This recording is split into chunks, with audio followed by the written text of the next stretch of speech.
One of the scenario we posted on the survey was about someone working on a long-term project and found that one of the subjects was shoplifting. It's based on a real incident that she encountered. So maybe you can tell us how you resolve it. Okay, so what happens is that because I photograph a lot of like youth at risk, and because I'm close with them, so they'll tell me things like, oh, today I stole like 5 packets of cigarettes, and they'll tell me how they do it. But they also know that I'm very straight, so they know that they will not try to be funny in front of me. So most of the time, they don't bring me along to steal. If they say like, oh, I'm going to the mama shop today, and then they give the friend a wink, so I know what they're doing, I'll be a bit scared to go also. Yeah, so for me, I won't photograph it, but at the same time, I would not report the child. But would that be going against your obligation for accuracy?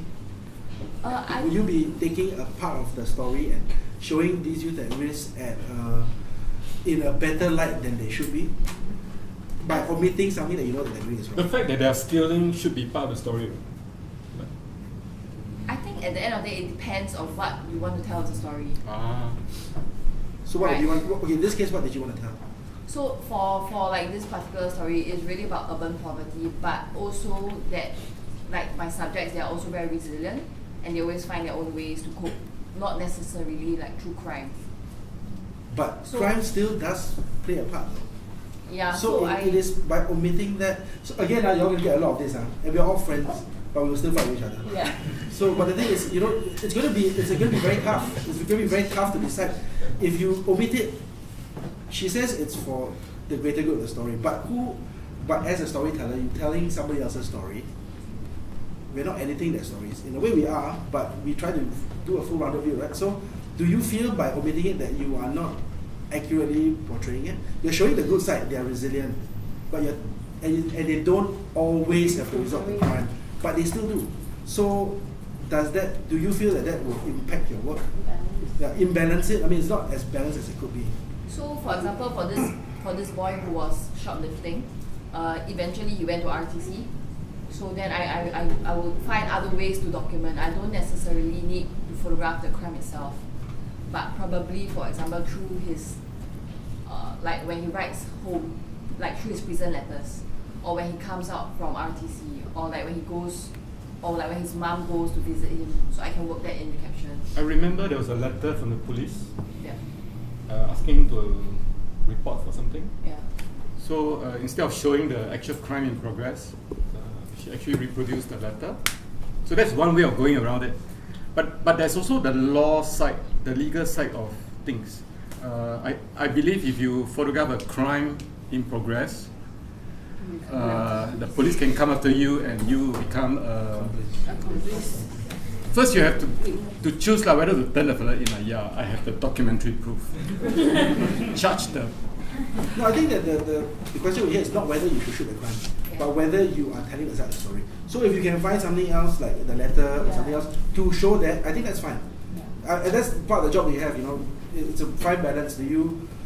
To get in, you have to be in with them, right? So they have to trust you, right? I think the tough part is also like, are you in the act of photographing? Are you abetting it? You see, are you encouraging them to show you, hey, I can do it, or is it your moral duty that, hey, don't do that? It's like, hey, and then you. But if you stop something, you're changing the story. If you stop something, you're changing the story. Right. So my question is, are you galvanizing it? Are you like making it, exacerbating it? Are you trying to? Do you push the flow forward, or artificially? So I'm going to throw this out. So let's assume that we say the guy has done it 5 times. So I did not abet. He has already done it 5 times. So the 6th time, I'm just photographing it. Are you less guilty? It's the same as the sous vide data problem, right? A bit, right? Because she's a prostitute and. Okay. Yeah. How many of you follow the sous vide data controversy?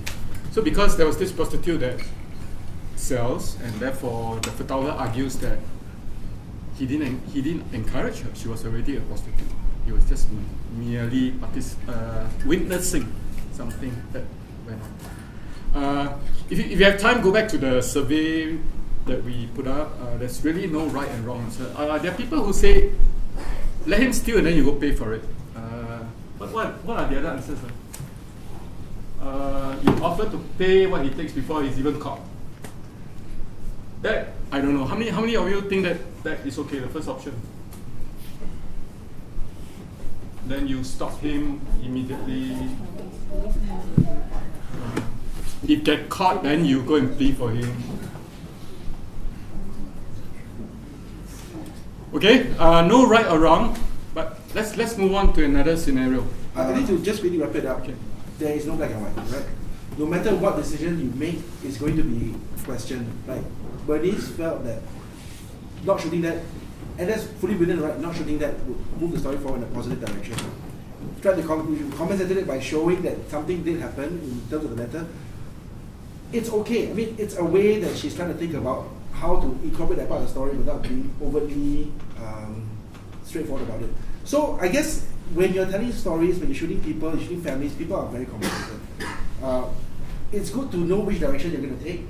And it's also good to know that when your work is being shown, when people are seeing it, they're going to say, hey, why you never stop them from stealing? Or how did you encourage this? It is good to be able to defend your work, defend your credibility by trying to fill in as much information as possible. But you will always get detractors, so just get used to that. Can I just ask, how do people deal with ethics? Like Tom, so you're stuck in an ethical situation. How do you deal with it? How do you solve it? Yes. Hello. You have I got a question. See, you are witnessing a crime being happening. So, are you police? Are you part of the crime? You know that someone is stealing something, so you're witnessing it, and you allow it to happen. So indirectly, you know the person, and you allow it to happen, and you part of the crime. I mean, you are doing the crime also. So are you telling me that by photography and explain later, I will not be prosecuted by the law? It's a very good question. I did ask a person who is legally trained. There's something called accessory. Like, are you an accessory to? According to this guy who is not a lawyer yet, maybe he won't become a lawyer. He said unless you instigate, you encourage him, you are not. But I don't think that's the truth lah. I think the fact that you recorded, you are already, at least in a Singapore context. I think again, that's a good point. I think it depends a little bit on the local laws. Yeah. Right. And I know Straits times. Right, and who you are, and again this idea of like your relationship to the people that you're photographing, the relationship to the situation, all of these things come into play. So you might get dragged into court. You might have to defend yourself, right? I mean, you take the same situation, and if you saw somebody stealing in a shop, 7-Eleven, and you shoot a video of it and you post it online, if you didn't stop it, does that make you an accessory? Wait, I mean, hang on. We need to move on a little bit. So, hang on, That question about the law is very important in case police are here. As far as I know, like if you work in a US newspaper, it's very safe. Your newspaper will never feed you to the dogs. The police come, they tell the police go fuck off. Like, they will not say, hey Tom, police come, you better go and surrender. I've broken the law to take photographs. Yeah, in fact, your newspaper will protect you because it's very established. Here depends. I don't know, and I don't want to comment. So, yes, you have something to say, right? Yeah, you. No, wait, the person behind. Hi. Just sort of referring back to the example of the shoplifting. So I think maybe something that's a little bit less black and white. So let's say your subject is about to.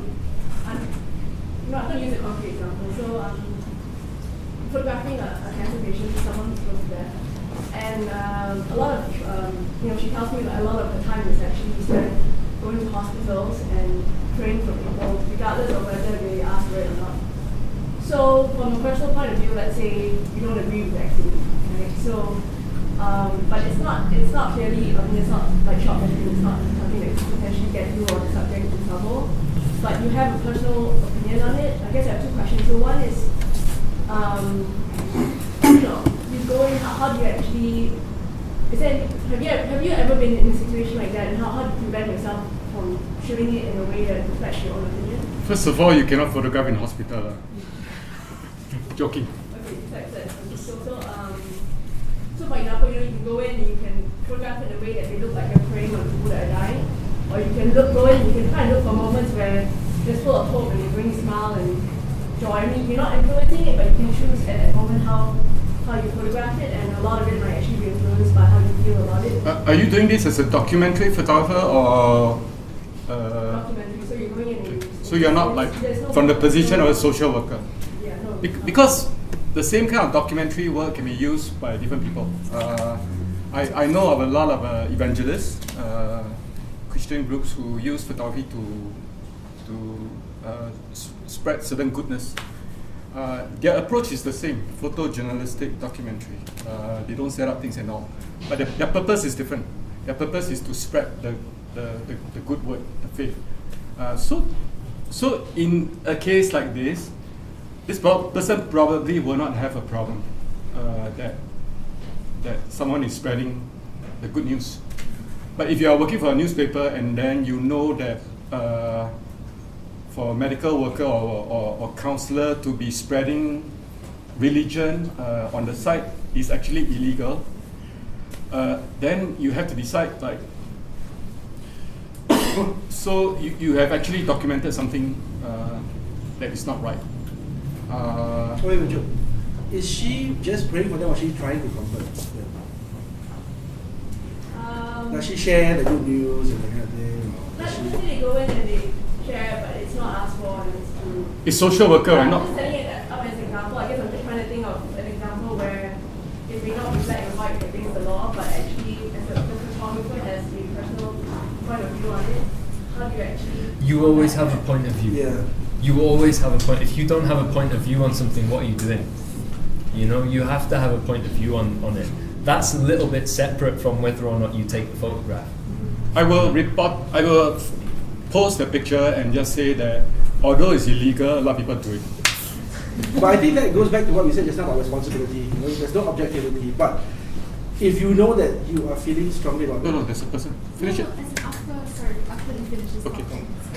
I mean, if you feel strongly against it and you know that there's nothing really wrong, but it's just a personal prejudice, there is part of you that feels that I feel that you have to just kind of step back and document it for what it is. Because at the end of the day, our personal opinions will affect the pictures, but you're going to try as much as possible for it to not.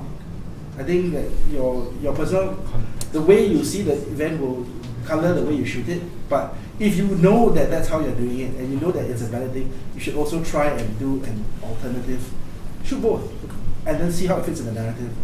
But if it's going to be what, again, see no black or white, it's really great, it's your personal thing. But now that you mentioned that, and let's say you tell the story and people look at this and oh, why are these people doing that? They say, yeah, I really don't like the way they're going there. It colors the story.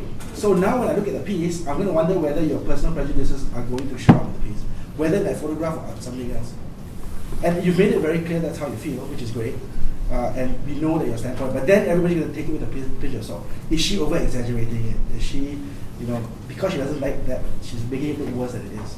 So you can't please everybody, and I guess you want to be true to yourself, but more importantly, you want to be true to your subject. So if it's something that they feel that is, I don't know, I mean, if it's doing good, and in their mindset that's what it is, it's doing good for others, then we try to portray it as best as we can based on what they are doing. Yeah. Does it make sense? Sorry, yeah.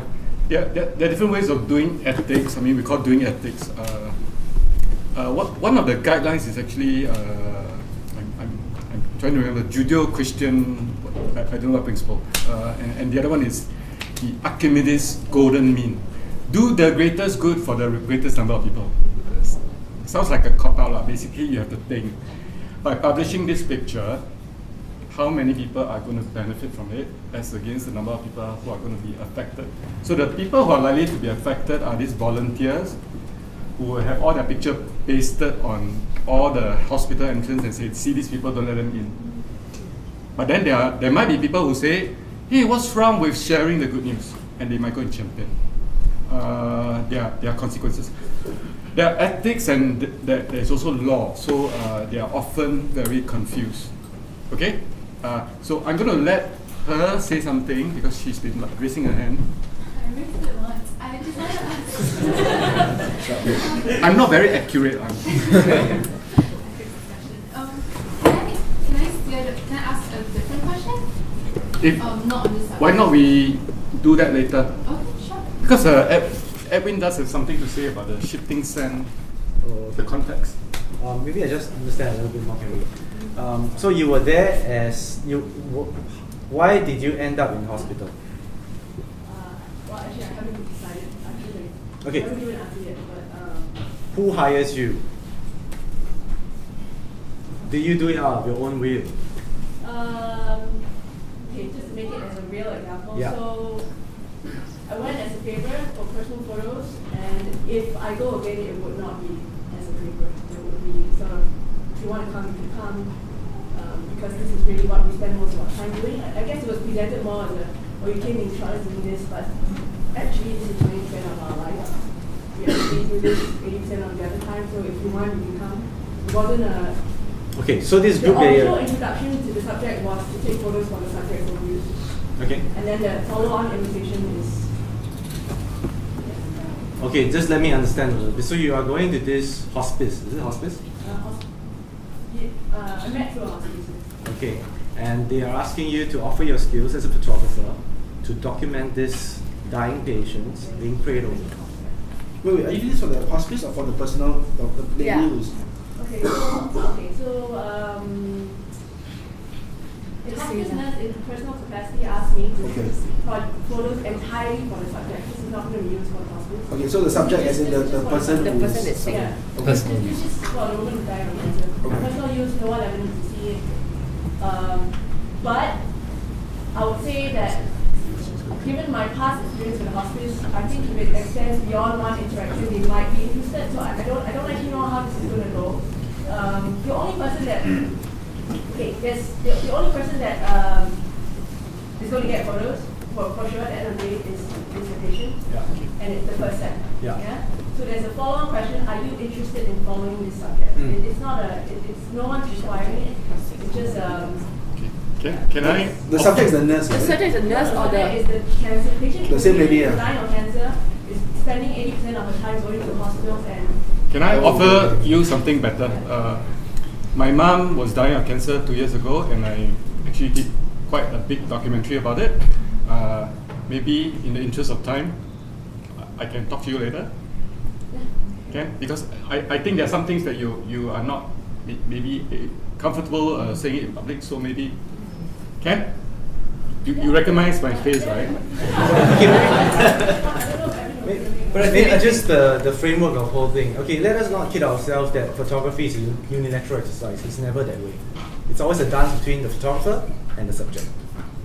Okay, if you're in a room, in a hospital room with this person, and you're photographing in any angle that you want, it means that the person has allowed you to do that. So I think there is what we call, I think one thing which I'm always asked about is, how do you get consent? Consent. This concept of consent is actually very important. A lot of times we understand consent from a legal point of view. Get a model release. Get a person sign across the paper. After you sign paper, I can use your picture any way I like. To make money, to make advertisements, to make magazine covers, to publish it in my exhibition.